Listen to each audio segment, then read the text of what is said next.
Are you having a wonderful day? I'm having a wonderful day.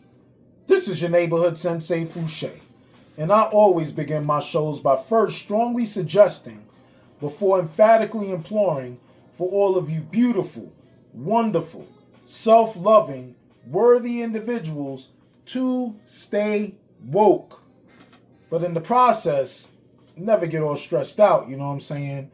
Make sure you take all necessary meditative practices and procedures, including environmental change, when and if necessary, to relax. And always be prepared to take those notes. Relax and take notes while I take totes off the... Relax and take notes.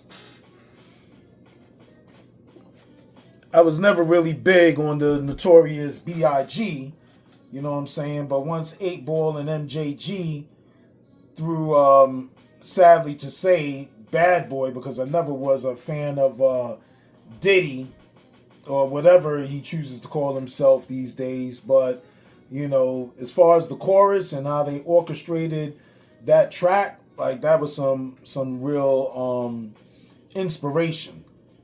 Relax and take notes, you know what I'm saying? And that's going to get me into explaining woke to open up our speaking engagement today. And right now it is 5:44 p.m. here in the States of America on July 19th, 2026. I'm tired of them attacking this woke thing like it's bad. Like being awake, being alert, being educated, being enlightened, it's a problem. And it's only a problem to dumb people. And that is dumb with a B at the end. I can't believe that Cornball even brought attention to that. I mean, that's how desperate they are to encourage dumb people to follow them. You know, the reason why they don't like woke is because educated people, they are afraid of. They diffuse all of their propaganda and all of that false information that they throw out there. This is the age of information. You know what I'm saying? Like, it's easier to fact check things these days than yesterday's. And yesterday's, I remember having to go to like hole-in-the-wall bookstores down in the deepest avenues of New York City just to get certain documentation. I remember searching for the Book of Enoch as far as from biblical scriptures. It took me a few years to find an edition of the Book of Enoch. And that's going back almost 30 years ago, you know what I'm saying? Where I was looking for certain pieces of documentation that was referenced in a lot of the books that I was reading back then. And it was so hard to find these things, you know, and you're just kind of going off of word of mouth and, you know, just light references and what you're able to gather, you know. But in this age of information, it is so easy to just find specific things and find agreement or diffuse in argument things that really aren't true. I mean, just earlier talking to someone pretty close to me, they were saying some information and making references to things in my common knowledge. I'm like, from a timeline standpoint of my education and history, what you're saying really doesn't make any sense. Because what you're trying to reference, the English language predates that. So I don't see how those two things connect, or you're trying to have them connect. Like you're just listening to false information or just following gossip. And a lot of us do that. Rather than research and find and discover things deeply for ourselves, like we lazily listen to half-educated or unintelligent people and just is basically, the blind following the blind, or the blind leading the blind, and the blind following the blind lead, and you bumping into walls in every direction and wondering what's wrong. And that's because you don't have the tools or the proper education in order for you to see different and be able to maneuver properly, in this clouded world which wants to veil your vision. You know what I'm saying? Like, they don't want you to seek truth. They want you to continue to follow the lies. And that's the problem that we have going on, is that most folks don't know how to think for themselves. They need someone else to think for them or do for them because they can't do for themselves. And I'm not going to go too deep into trying to mock and label specific types of people, because, that ain't what we trying to do. But it is what it is, You got to call a bird. You see a bird, you ain't going to call it a giraffe, because it's not a giraffe, it's a bird. You got to call it for what it is. But rather than try to solve problems, just create problems. Rather than try to create friends, just continue to make more enemies. So how do you find peace? Because a lot of people are saying, like, I'm trying to find peace and I don't know how to find it. I went to church, I was talking to so-and-so, you're talking about everything, looking for hope outside of you before searching deeply within you. People are so concerned about other people more than themselves. They're so busy trying to label, mock, and talk about other people's problems before really internalizing and processing their own things that they have going on.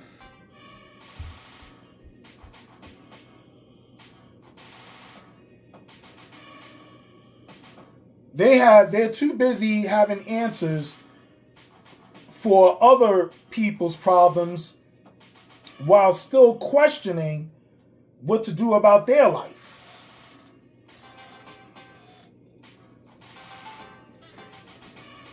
And that's why, I choose to share this kind of information.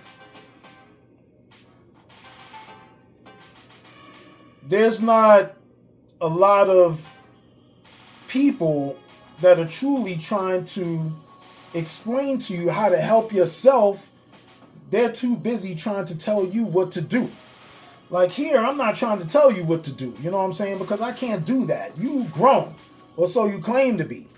All I could do is strongly suggest and share things that I know are very relevant, helpful, and make a lot of sense. The old saying is, you can lead a horse to water, but you can't force him to drink it. So I only could, show you the direction or point the direction you should go. For me to push you in that direction, that's forcing you. You may not want to go in that direction.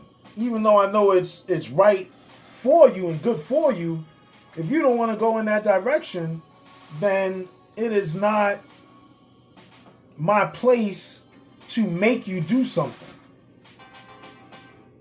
We all have stages that we have to go through in order, to seek the beginning point to our salvation. And whenever you are ready, someone like me is here for you to be able to help you see the proper steps in front of you in its right direction.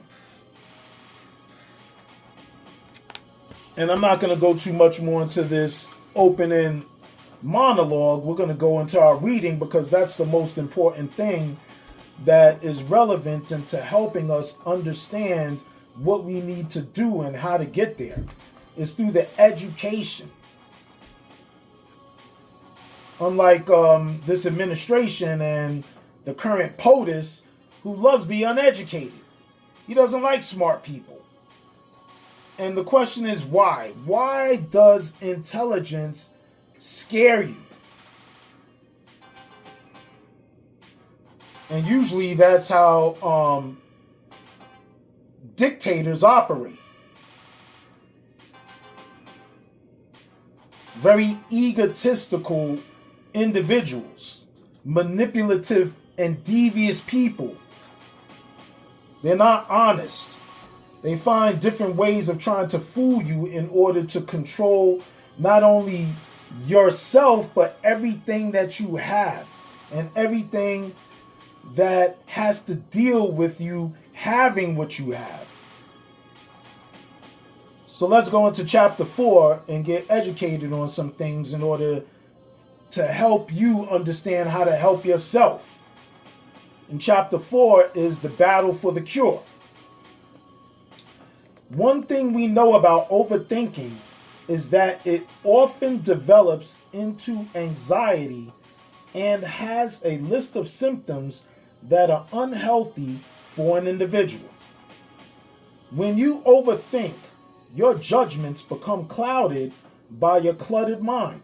You always seem tired or sore because of what stress does to your body.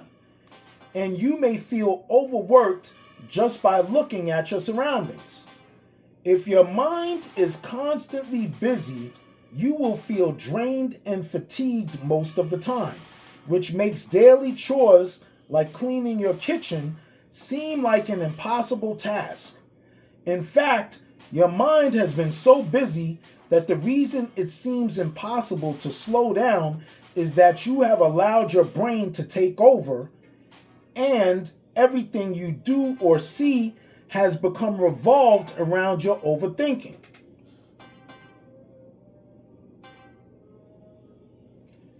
Making it a habit. Finally, if that wasn't enough, now you have toxic people all around you to promote even more negative thinking and patterns you are trying to rid yourself of. And I apologize, so let me stop for a moment and then state that what we are doing and what we are covering, the information is provided inside of this book, Control Your Mind and Master Your Feelings by Eric Robertson. And this is the information that we're sharing now of many different lessons that I've read that pertains to mental health and psychology.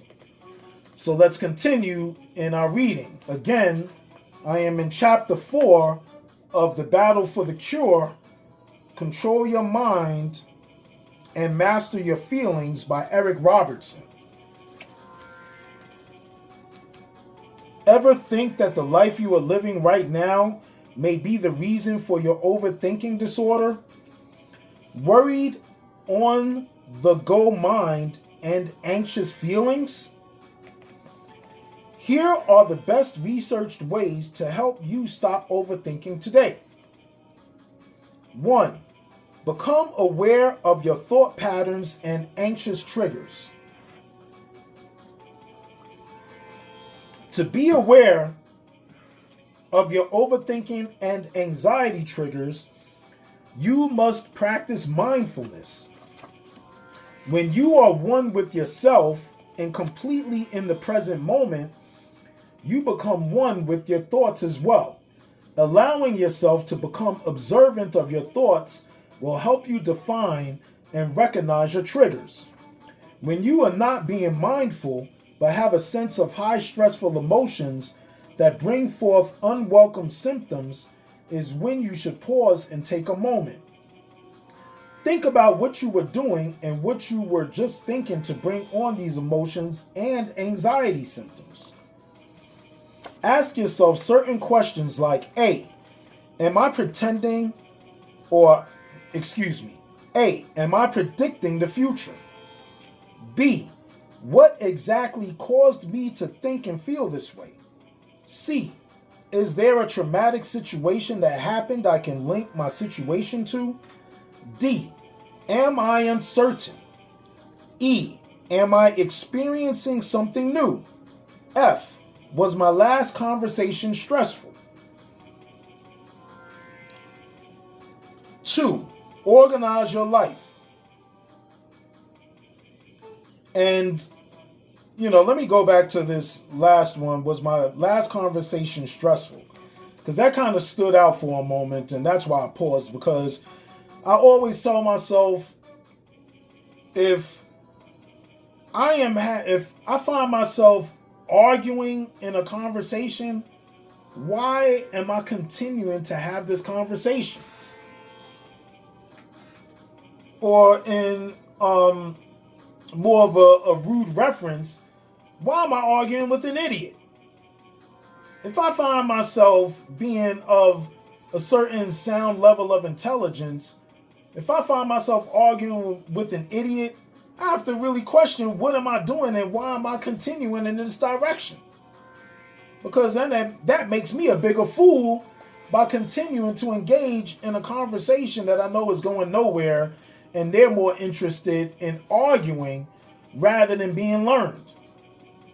So I disengage. Personally, I disengage. I'm not into arguing. Why should I be arguing? That's frustrating and creates anger and rage, and I'm not interested in that. So I disengage.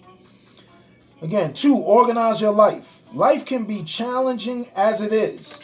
So when you add unnecessary worries and thoughts to it, life becomes even more complicated and overwhelming, making room for new disasters, more mistakes, and unhealthy habits. Consider the following when trying to decrease your overthinking patterns. A, acquire a broader perspective. Don't just listen to one thing. Gather many things and then dissect through those many things. But let me read what they wrote. Acquire a broader perspective. And this is really just internalizing. I just kind of went off script into a further direction. Will this matter in a week to a year? By asking yourself this one simple question, it should help you realize that what you are so stressed about doesn't matter later. So there won't be any point in obsessing over it now. I mean, simply put, is it really worth me putting this much stress into this? And how do I get out of it more than staying in it? B, make quick but wise decisions. Make quick but wise decisions. When we are faced with a bunch of choices, we tend to try to control every option, which leads us to overthinking and stressing us out more than we need to be. C, take mental breaks every day. And it's always good to have constructive hobbies. Reading, exercise, some form of creative construction. Me, I love music composition. That's basically doing instrumentals, or for any common, simple-minded person, making beats. But I don't like the phrase making beats, because I go deeper than just making a simple beat. I actually orchestrate a composition. And that's just basically putting together a music composition full of many different instruments and created melodies as opposed to sampled melodies. So C, take mental breaks every day. Overthinkers forget me time, and so they constantly allow themselves to spiral when they don't get downtime. And downtime is very important. Like you need, I call it decompression, points of decompression. When we do have downtime is when our thoughts take over. When life is hectic and there seems to be no time in the day, make time. For 10 minutes, focus on just breathing, being completely aware of your breath. For 20 minutes, go for a nice nature walk. Just something to keep your mind from being so busy on worry. Something that is going to constructively distract your mind from being stressed. 3, practice positive affirmations regularly. And this is a good note right here. You know, because you could beat yourself up or praise yourself despite mistakes. And like, I'll give you an example of how I talk to myself on occasion. I'm like, man, Steve, that was dumb. You're smarter than that. In the next moment, man, you know what to do because you're not a dummy. You know what I'm saying? But in this moment, you was dumb. And that's all right because we make mistakes. You know, and that's really just using the art of self-communication into processing through the fact that we all make mistakes. I made a mistake and it's okay. And I'm really not dumb. But in this moment, I was dumb. And it's okay to say that, you know, I had a neglectful moment or a moment of my thought lapsing. And it's all right. But I'm not going to, you know, berate and badger myself continuously moving forward. You know what I'm saying? And just create a real negative feeling about myself like I'm not better than that. So affirmations are specifically used and were created for clearing your negative thoughts. It is a tool to challenge your thoughts and replace them with positivity. Whenever you feel anxious or start to overthink, stop yourself and either say out loud or write the positivity down. All right, A. I am in control of my thoughts. They do not control me. B. I am choosing to let go of my overthinking and obsessive thoughts at this moment. I will return to them later. C. I refuse to believe the images or future-telling thoughts, as they are unhelpful and I cannot predict the future. D. I am happy and I choose to stay this way. 4. Create a daily exercise routine. Exercise is a great way to release that pent-up energy that is stored within the deep tissues of your brain. It releases healthy chemicals and develops a stronger hippocampus and amygdala. Exercise is repetitive, just like your obsessive thoughts. Instead of allowing yourself to think about things that aren't helpful, get out for a jog and do some light yoga stretches. And these are just constructive habits to counteract the destructive thoughts. When you focus on what your body is doing, you don't have time to think. Therefore, when you go to sleep at night, you will get some peace because you are not worn out mentally and physically. 5. Always live in the moment. It's hard to live in the present moment when there are alarming, anxious feelings happening, or when you have deadlines coming up, or when your bills are overdue. The fact about living in the present moment is that you have accepted the stressors of life and understand that they aren't going anywhere. By obsessing and stressing over them right now, you are only enabling yourself to repeat the same habits you have been exhibiting since you started overthinking. Let go of what might happen, could happen, or should have happened, and live for right now. Figure out what you can do right now. What decisions can you make at this moment to help you for a successful future? Practice mindfulness every day and in everything that you do. The more you do, the more likely you are going to be able to relax. Breaking overthinking habits is mainly difficult because it has become familiar and normal for you.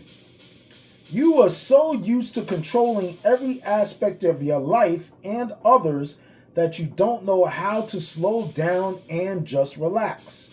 The fact is that life will always be here. There will always be stress and there will always be problems. It's about how you deal with stress and problems that keep you from losing your mind.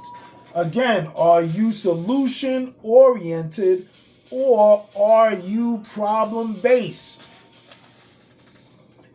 That's why I keep saying that phrase, is because of that reference right there. The fact is that life will always be here. There will always be stress and there will always be problems. There is no easy street. Easy street is a very short road and a dead-end avenue. It doesn't exist. There are constant obstacles ahead in the road of life. So again, for the third time, the fact is that life will always be here. There will always be stress. And there will always be problems. But it's not about the problems. It's about how you deal with the stress and problems that keep you from losing your mind. And that's solution orientation. Do you ever feel scatterbrained or spaced out? This may be because when you have so much going on in your life and in your mind, your brain becomes tired, which promotes symptoms of fatigue, exhaustion, and more burnt out. Ways that we can start to declutter our minds so we don't feel this way are as follows. 1. Journal. Write things down. Right away, write down what's troubling you. Writing everything down and journaling your thoughts can be a thought release for most people. Instead of memorizing tasks that you need to do, have a to-do list on your fridge. And that's taking notes. How I always intro and exit my shows and always emphasize and taking notes. So have a to-do list on your fridge, a grocery list on your front door and in your car, and appointments written down on your calendar. Your mind can become overwhelmed simply by trying to remember all of the things that you need to do or have not done yet. Journaling can help with giving you a different perspective, and also rereading what you wrote can help you look at your life from a third-person perspective. Yeah, when you take a bunch of notes on what's going on in your mind, and then you reflect back a few days later after processing and learning things post-event, then you start to really educate beyond your prior thinking. And you tell yourself usually like, man, I can't believe I was thinking like that a few days ago. Like, that's crazy. 2, think things over and reflect. Have you ever just sat there and thought about one thing, focused on one object or even one word at a time? If not, try this trick and try to let the other thoughts and emotions pass by. Everything you do one at a time. Like, don't try to juggle a bunch of balls at the same time when you can't even juggle 2, let alone 1. First deal with 1, then deal with 2. Once you get comfortable with 2, then juggle 3. For example, wash 1 dish, then pause. Take 1 breath, then pause. Walk 1 step and pause. Practice doing one thing at a time to give your cluttered mind a break. And reading through all of those references and definition, the simple word is patience. You need to practice and have more patience. They say patience is a virtue, and you're not using it. 3, release your negative thoughts. This may sound repetitive, but that's because it is so important to work on this skill. Thoughts are important to have unless they become unhealthy, unwelcomed, and overwhelming. If you had purposely thought about something and your mind develops intrusive thoughts or mental images, then it's your thoughts that are actually controlling you. The problems. The goal is to have it the other way around. So the next time you find yourself obsessing or worrying or over planning or trying to be perfect, simply say out loud or to yourself, hello, unwelcome thoughts. Here is where I take my control back. Bye, Felicia. And I added the Felicia part, you know what I'm saying? Because that's the whole common thing with Friday. Bye, Felicia. So the goal is to have it the other way around. Next time you find yourself obsessing or worrying or over planning or trying to perfect, simply say out loud or to yourself, hello, unwelcome thoughts. Here is where I take my control back. Goodbye.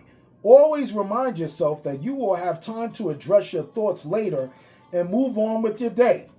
Like, don't stay stuck on that problem.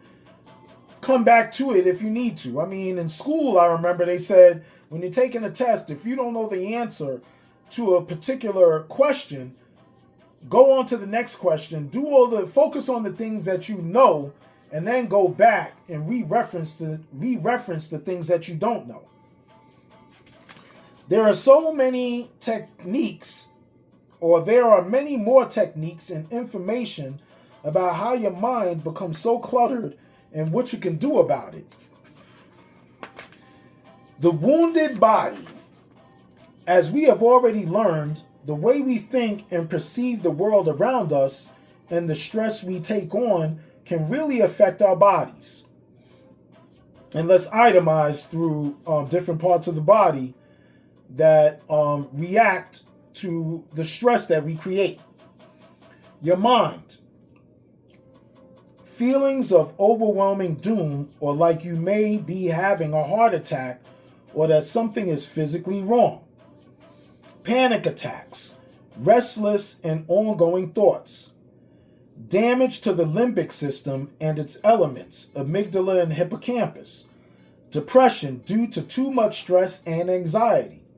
Headaches from body tension and not enough exercise. Irritability due to too many headaches caused by overthinking. Next, your chest. An increased heart rate that never seems to slow down. Heart problems due to constant heart racing symptom. Heart palpitations due to anxiety and heart stress. Breathing problems caused by overthinking and anxiety. Next is your gut. You could cause yourself an upset stomach, bowel problems, nausea. I mean, my cat, to use as an example, my daughter wanted to have her own cat because I had 2 prior to her coming into my life again 8 years ago. So finally allowed for her to get, her own cat, and introducing this cat into our home created stress on my oldest cat. And he wound up giving himself a UTI, urinary tract infection. And going to the vet told me, like, he created his own stress to where he made himself have a disease, which was the UTI. And that was through, the anxiety and stress of not having acceptance of a new family member. He decided to be most resistant and then made himself sick. So your gut would create upset stomach, bowel problems. When I saw upset stomach and the bowel problems, that's what made me think of the cat. Nausea, loss or gain in appetite, hunger pains that don't go away, muscle tensions and aches or pains, decreased interest in sexual activity.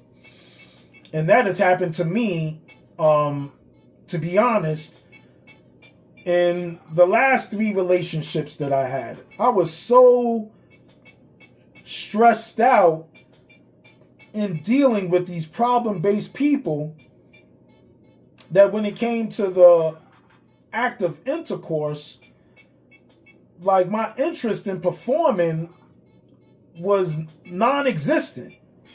And it bothered me. But, you know, when I really thought about it, I knew that I was so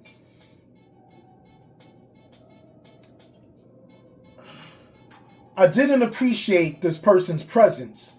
And this person's presence bothered me so extremely that not even the thought of a sexual act of engagement with this person, I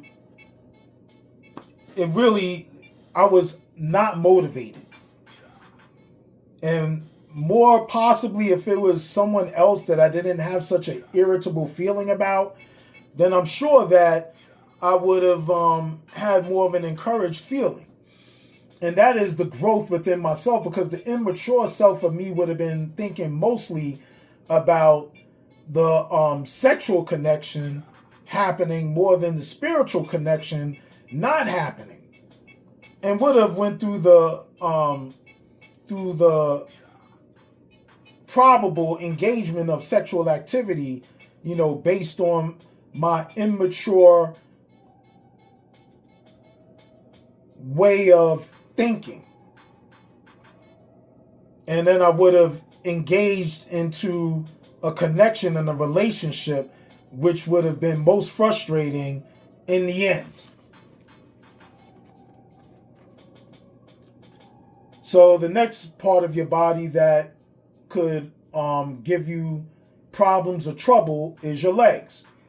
Fatigued muscles, weak or shaky legs, restless leg syndrome, cramps or tendon problems, increase in blood pressure, undiagnosed or invisible problems. Like basically you feel, you don't feel well, but there's no specific diagnosis or pinpoint that you could reference of where and how you feel the way that you feel at that moment. So how do you get rid of these symptoms? Why do they happen? What causes the body so much of this stress? How do we reduce it? Overthinkers normally ask the same questions again and again. Overplan and overanalyze everything.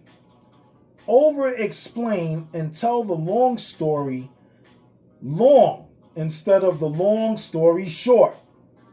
Continue to reach out for reassurance. And the before reference was validation. That's the word that comes to my mind. Like you feel desperate to convince the validation, so then you overextend the version of the story or the information than getting right to the point, despite it being more of a lengthy reference. But you'll, shorten that more lengthened reference to compress time. Continue to reach out for reassurance. Man, I was just talking about validation. Or discreetly fish for compliments. And that's what validation is. Become distant or different when having an internal moment. Apologize for everything and for no apparent reason. Avoid people or situations that have the potential of causing discomfort. Cannot make a decision about anything ever. thinking about a simple question and taking forever to answer it in a given time frame. Have low self-esteem. Assuming the worst at the slightest sign of trouble. Jumping to conclusions often without properly analyzing the situation. Impulsive thinking. That's the short phrase for that. Making tons of lists and remaking them until they seem good enough, but they never are. And that's seeking perfection or demanding perfection. All these are habits that can be hard to break. For example, apologizing may not mean that you are actually sorry for something. However, it has become something you just do. People pleasing. You say sorry because you want them to like you more than you mean what you're apologizing for. Then you may stress out and wonder why you said sorry in the first place. Then you say sorry for saying sorry if the opposing party seems irritated, right? Which only makes them more irritated. From all this overthinking about a simple sorry that never needed to be said, it's no wonder these have become unhealthy habits. So how do we break these habits? First, we need to become aware of them. Then we need to fix them and break them one by one.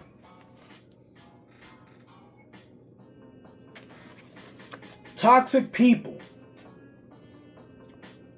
As if you weren't your own worst enemy, you need to define the types of people in your life that are actually increasing your stress level.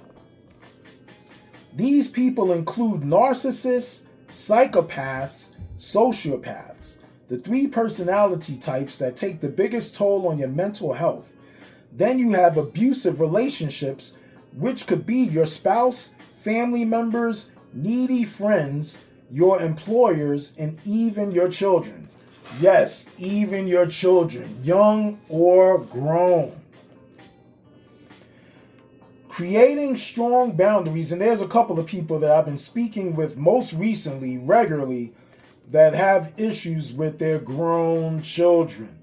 And that is because they don't know how to let go or be very serious in explaining the boundaries to these grown children and allowing for them to be entitled and still extremely dependent on you to take care of them.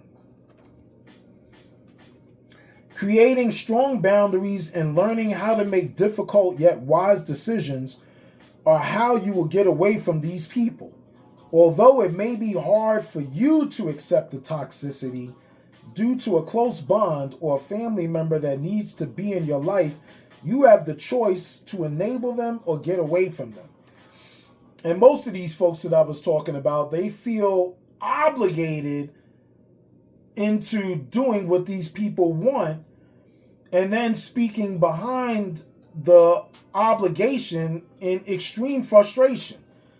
Like they never had a choice, and they really do. But the guilt that they carry makes them feel obligated. Then the question is, why do you feel guilty, and how do you move on from that guilt?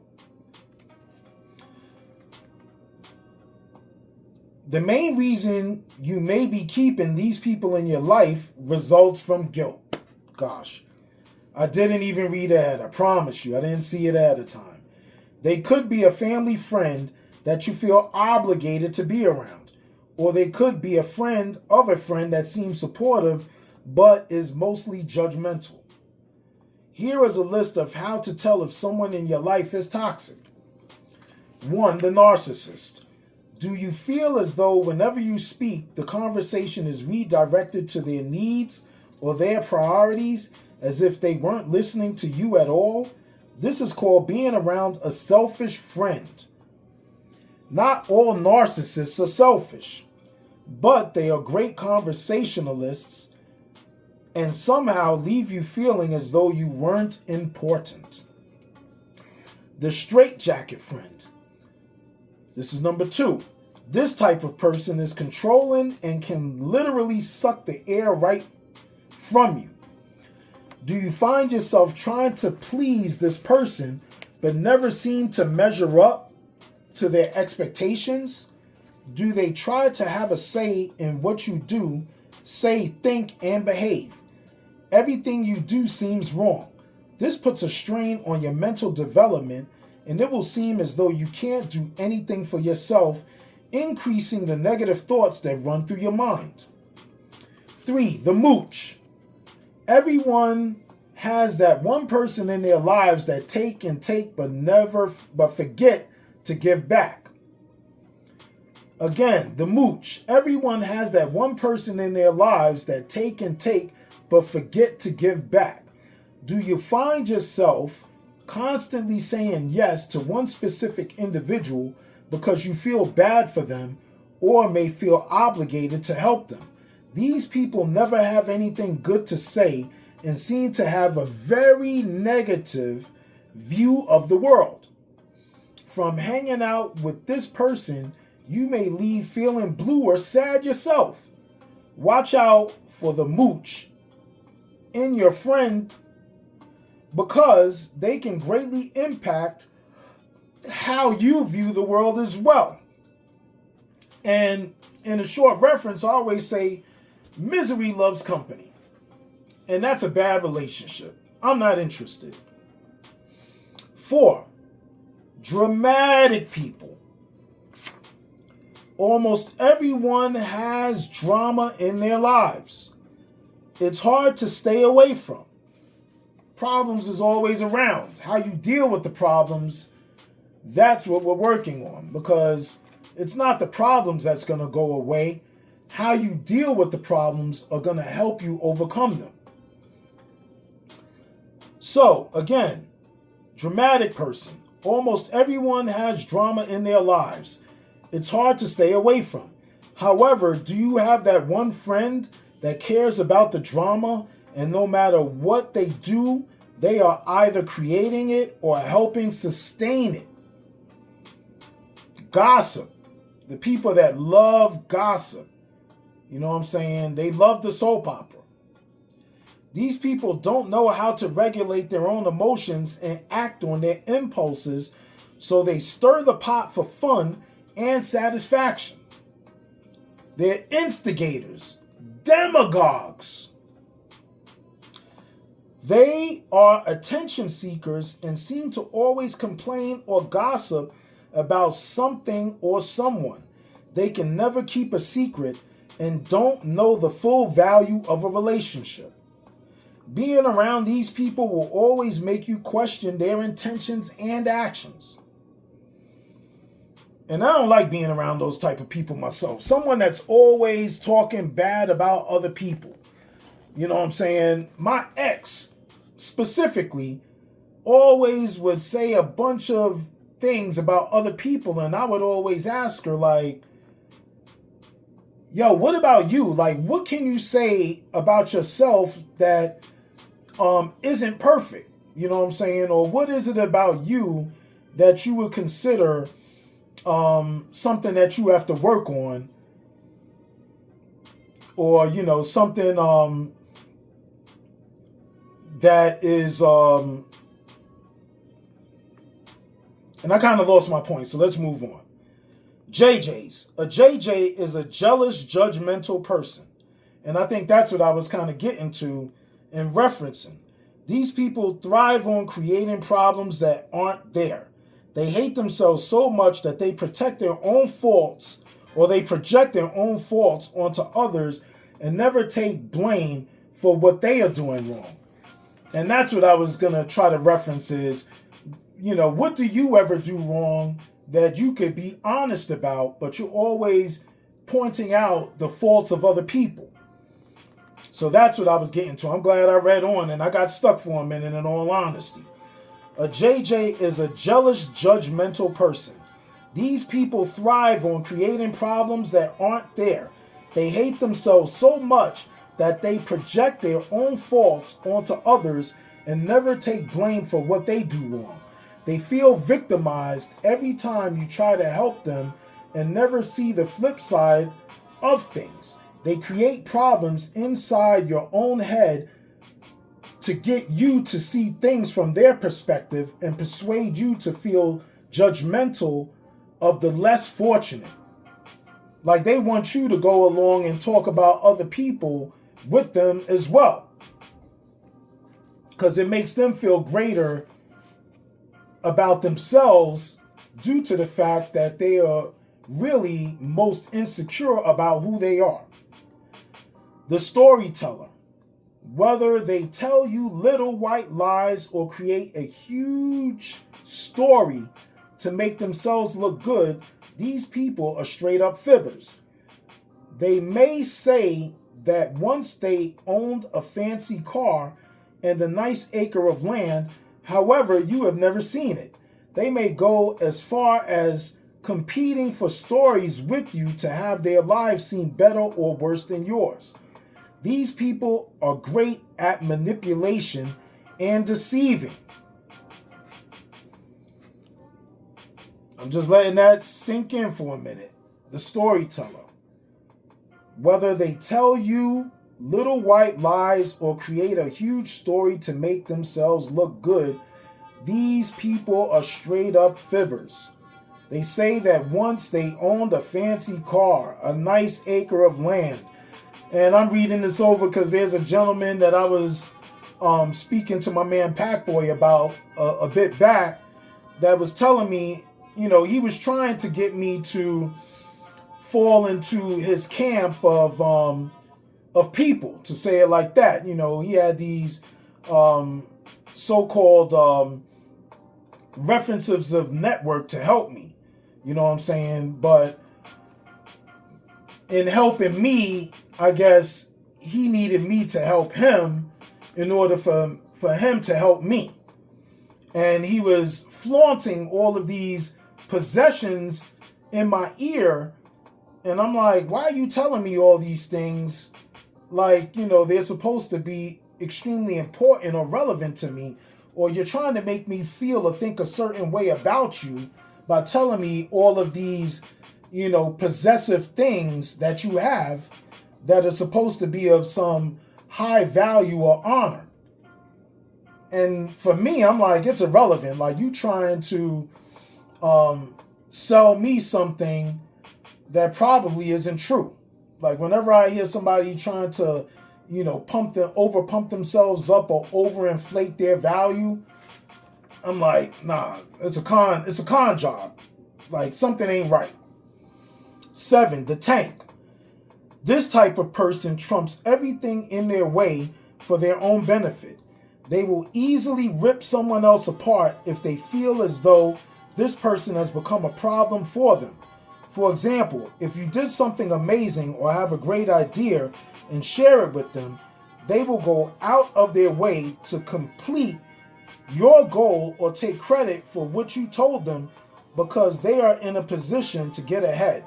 They feel as though they deserve everything and everyone around them is a lesser person. And that makes me think of Donald John Trump to end this paragraph. And it's funny because the way the sentence is referenced in reading, this type of person trumps everything in their way for their own benefit. They will easily rip someone else apart if they feel as though this person has become a problem for them. For example, if you did something amazing or have a great idea and share it with them, they will go out of their way to complete your goal or take credit for what you told them because they are in a position to get ahead. And that's kind of dealing with this Iran war and how we already had disagreement with Iran, right? But since it was Barack Obama that did the agreement, he had to rip it up so he could put his own name on it to say that he's the one that solved the problem instead of letting someone else get credit for something great. He has to be the greatest thing above everybody else. No one else can be great alongside him. He has to be greater than everyone else. And he's a prime example of the information that I share. And to be most specific, what is wrong with him as a leader. Because he's not a leader. He's not a true leader. He's a coward and a punk that is playing the part of a leader and doing a very poor job of it. You know what I'm saying? But he's just a person in a high level of recognition as an example of, what we're sharing in our information and what we're trying to understand and how to get past an immature state of being.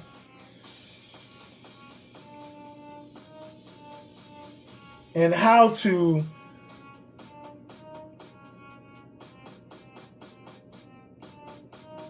eliminate having any kind of connectiveness with low level or energy absorbing people.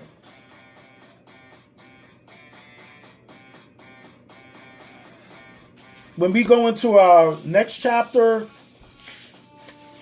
in our next conversation, chapter 5 is break the first chain, which is a cluttered mind. How to diffuse the cluttered mind. And I'm not going to go too far into an exit monologue, but the one thing that I'm going to state in what we've covered today is really internalizing and asking ourselves a lot of questions about who we are and what we want.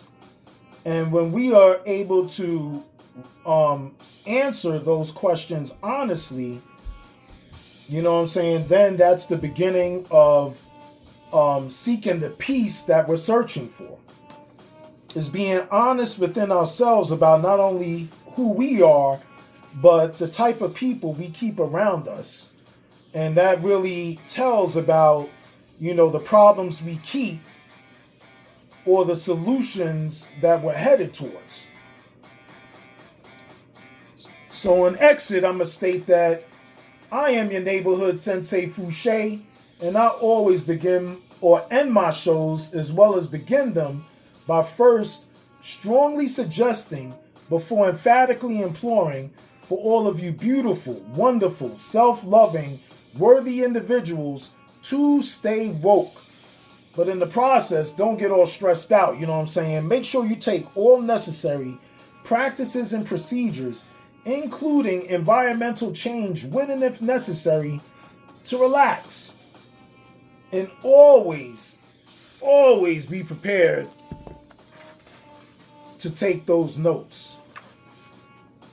And also in ending, let me state that I find myself always trying to be overly perfect at times. And I get stuck sometimes when I'm trying to think of a specific reference in communicating this information and trying to connect relative thoughts to help people comprehend them or connect to them a whole lot more effectively. And being imperfect is part of the experience that I have to embrace in sharing this information with the public. And being okay in the imperfect version of sharing this direction of attaining the highest level of greatness that we can be at. So be smooth in unity, one.